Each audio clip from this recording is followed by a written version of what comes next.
అలా రైతులని కాపాడుకున్నాం. కానీ ఈరోజు రైతులకు మాయమాటలు చెప్పి అబద్ధాలు ఆడి అధికారంలోకి వచ్చిన తర్వాత అన్ని మర్చిపోయి అన్ని అబద్ధాలు ఇంకా రేపు రేపు రేపు అనుకుంటూ అబద్ధాలకు రైతులని గోస తీస్తున్న ఈ ముఖ్యమంత్రి రేవంత్ రెడ్డి గారిని మనందరం కూడా నిలదీసే అవసరం ఉంది.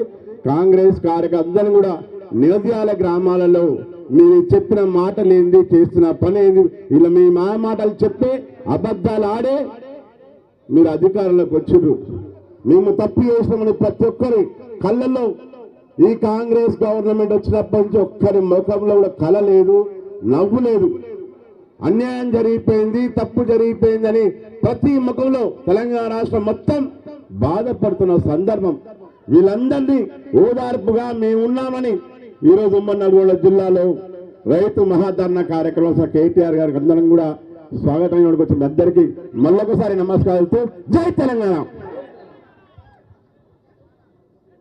దయచేసి మన నాయకులు కేటీఆర్ గారు ఇంకో 10 నిమిషాల్లో ఈ వేదికకు చేరుకుంటా ఉన్నారు. మీరందరూ కొంచెం ఎండలో ఉన్నారు, అటువైపు నీడ ఉన్నట్టుంది. పాట పాడిస్తాం, కొంచెం ఒకరు ఇద్దరు ఉన్నారు, పాడిస్తాం. జై తెలంగాణ, జై తెలంగాణ, కేసీఆర్ గారి నాయకత్వం, కేసీఆర్ గారి నాయకత్వం. వద్దా మీకు పాటలు కావాలా? చేతులు ఎత్తలేరు. కేసీఆర్ గారి నాయకత్వం, కేసీఆర్ గారి నాయకత్వం. జై తెలంగాణ, జై తెలంగాణ. పాడిస్తా పాడిస్తా పాడిస్తా. నాగార్జున సాగర్ మాజీ శాసనసభ్యులు సోదరుడు భగత్ గారిని మాట్లాడవలసిందిగా కోరుతాను.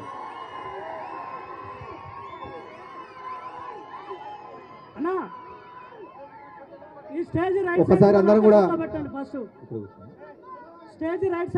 పిడికిలెత్తి జై తెలంగాణ, జై తెలంగాణ, జై కేసీఆర్, జై కేటీఆర్.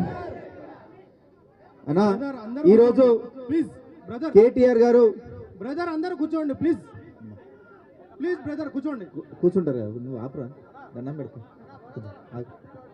ఒక్కసారి అన్న మా అన్నాలకు ఎదురుకొస్తే ఈరోజు వేదిక మీద ఉన్నటువంటి బీఆర్ఎస్ పార్టీ పెద్దలందరికీ పేరు పేరున నా హృదయపూర్వక నమస్కారాలు తెలియజేస్తూ, వేదిక ముందున్నటువంటి ఈరోజు నల్గొండ ఉమ్మడి నల్గొండ జిల్లా వ్యాప్తంగా రైతుల పక్షాన మేమందరం ఉన్నాం. రామన్న పిలిపివ్వగానే రైతుల పక్షాన పోరాడడం కోసం మేమందరం నడు బిగించి ఈరోజు ముందు వరుసలో నిల్చుంటామని చెప్పి పెద్ద ఎత్తున ప్రతి నియోజకవర్గం నుంచి వేలాదిగా తరలి వచ్చినటువంటి మా బీఆర్ఎస్ పార్టీ సోదరులకు, రైతులకు అందరికీ పేరు పేరున నా హృదయపూర్వక నమస్కారాలు తెలియజేస్తున్నా. అందరికీ నా హృదయపూర్వక నమస్కారాలు తెలియజేస్తూ, మీ అందరికీ తెలుసు 420 దొంగ హామీలు ఇది ఒక్కరిచ్చినే కావు. ఎక్కడ పడితే అక్కడ కాంగ్రెస్ నాయకులు మన ఎలక్షన్ సమయంలో ప్రజలని మభ్యపెట్టడానికి కేసీఆర్ గారు ఈ తెలంగాణ ఆస్తిని క్రమబద్ధీకరణగా ప్రజలకు ప్రతి ఒక్క సంక్షేమ పథకం దిశగా ఒక్కొక్కరికి పేద ప్రజలకు పంచుతుంటే అది ఓర్వలేక 420 అబద్ధపు హామీలు ఇచ్చి ఈరోజు వారు ప్రభుత్వంలోకి వచ్చినారు. ఒక్క రైతు బంధు మేము ఇయ్యము అని చాలామంది ఎద్దేవా చేస్తున్నారు అని గతంలో రేవంత్ రెడ్డి ఒక స్పీచ్ ఇచ్చినాడు, మీ అందరూ చూస్తున్నారు. రైతు బంధు కాంగ్రెస్ ప్రభుత్వం వస్తే ఇయ్యదంట, మేమేమన్నా హౌలాగాలమా దివానాగాలమా అన్నారు. ఈరోజు వాళ్ళందరినీ ఏమనాలి మనం? కాంగ్రెస్ పార్టీ గాలు హౌలాగాలు దివానాగాలని మనం అనాలి. కొద్దిగా సిగ్గు తెచ్చుకొని వాళ్ళు ఈరోజు రైతు బంధుని రైతు భరోసాగా వాళ్ళు మార్చింది ఏదైతే ఇచ్చారో వాళ్ళు 15,000 ఇస్తామని చెప్పి నిన్న మొన్న 12,000 అన్నాడు. ఈరోజు పెద్ద వేదిక మీద ఉన్న పెద్దలందరూ చెప్పినారు ఆ 12,000 కూడా మార్చి 31వ తారీఖు అని చెప్పి మళ్ళీ నెక్స్ట్ రోజు ఏప్రిల్ ఫూల్ అదే చెప్పి మీరు అందరు నమ్మిరా అని చెప్పి మళ్ళా మొదటి వరుసలో తీసుకొస్తారు. అందుకే మీ అందరికీ తెలుసు ఎలక్షన్లు వస్తున్నాయంటే ఒక జిమ్మికి మొదలు పెట్టాలి. ఎలక్షన్లు వస్తున్నాయంటే ఫారాలు అందుకోవాలి, మీ దగ్గర నుంచి అప్లికేషన్ ఫారాలు అందుకోవాలి. దీనికోసం తప్పితే మనందరికీ వాళ్ళు ఇచ్చినటువంటి సంక్షేమ పథకాలకు నిధులు వాళ్ళ దగ్గర ఏ విధంగా పంచిపెట్టాలి ప్రజలకు అనేది ఏమాత్రం ధ్యాస లేదు, అసలు వాళ్ళ దగ్గర తెలివే లేదు.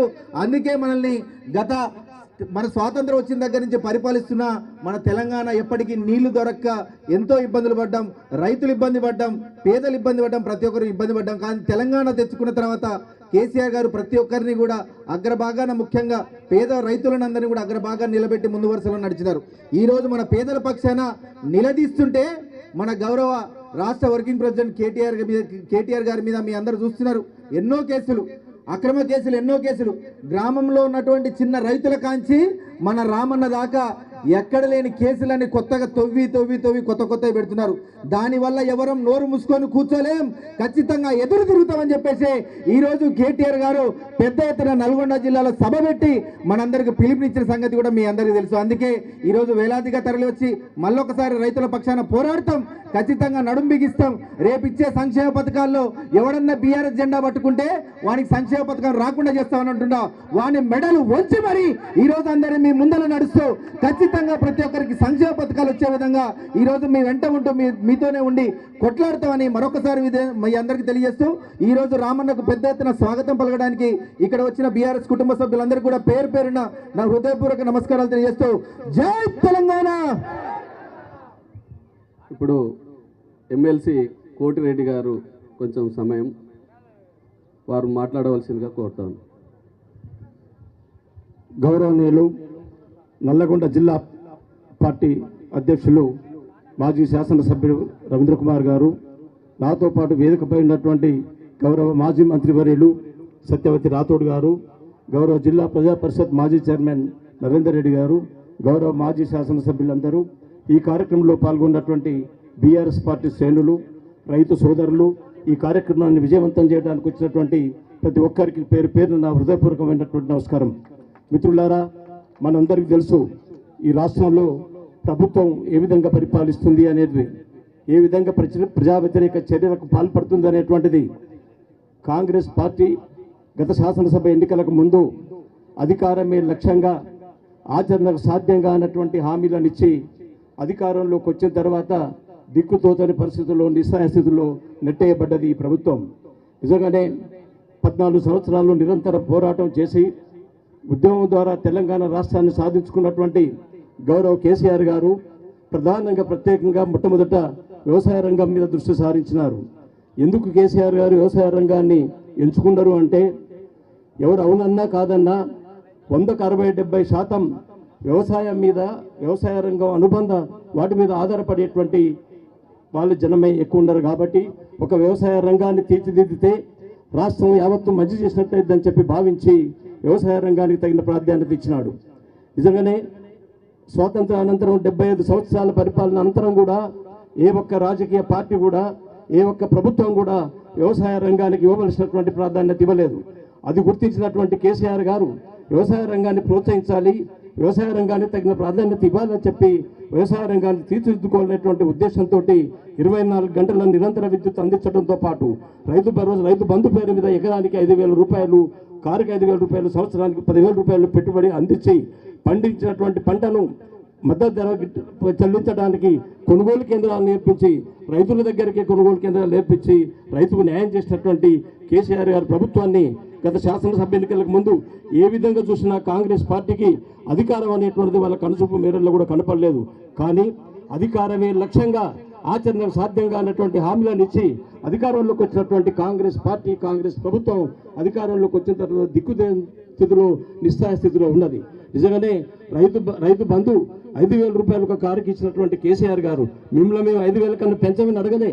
ఎన్నికల మేనిఫెస్టోలో ఒక ఎకరానికి కారుకు 7,500, సంవత్సరానికి 15,000 రూపాయలు ఇస్తామని చెప్పి మాటలు చెప్పి అధికారంలోకి వచ్చిన తర్వాత మీరు వాటిని ఇవ్వలేనటువంటి నిస్సహాయ పరిస్థితిలో మీరు ఉన్నారు.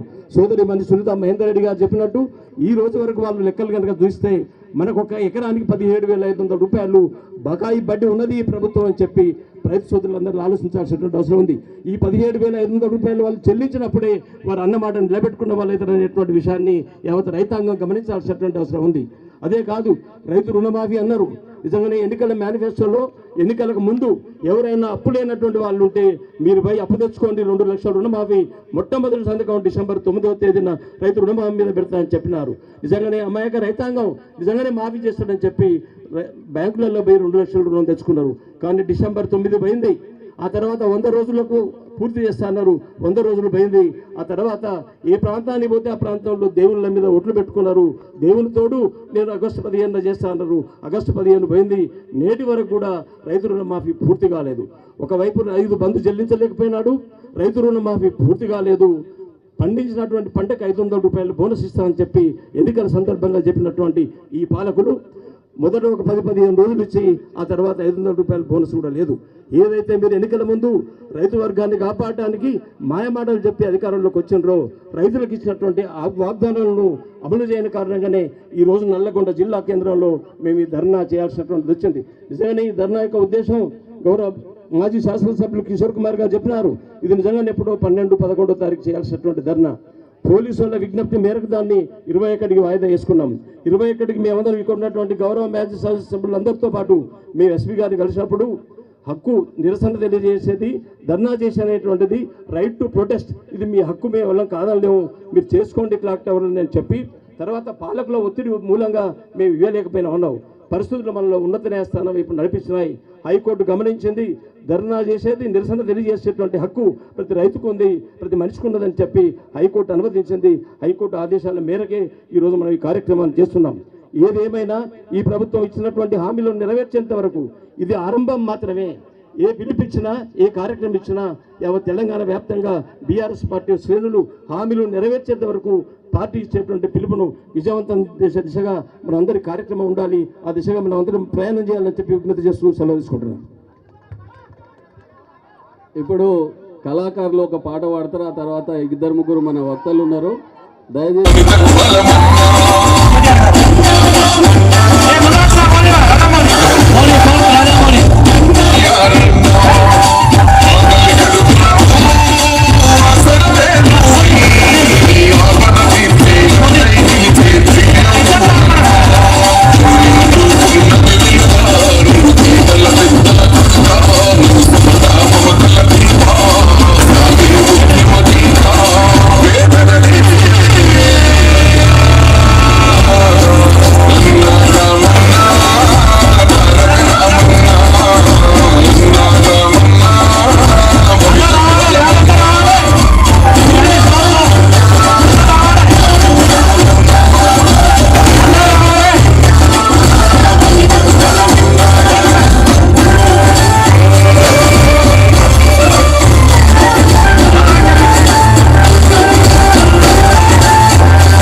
పొద్దుకు 3 సార్లు తాగిబండే కోమటిరెడ్డి వెంకటరెడ్డి కావాలనుకున్న వాళ్ళు చేతులకి ఇట్లా పెట్టుకొని కూర్చోరు.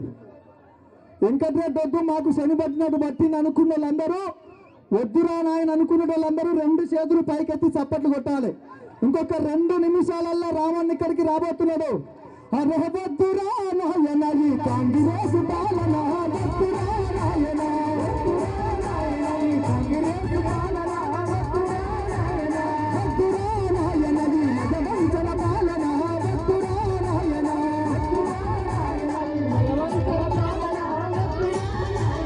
అమలు కాని హామీలతో వారు గ్యారంటీలతో, ఎన్ని గ్యారంటీలు ఇచ్చింది కాంగ్రెస్ పార్టీ? ఎన్ని? ఒక్కటన్నా అయిందా? అయిందా? మీరు చెప్పాలి, అయిందా? అరే అమలు కాని హామీలతో వారు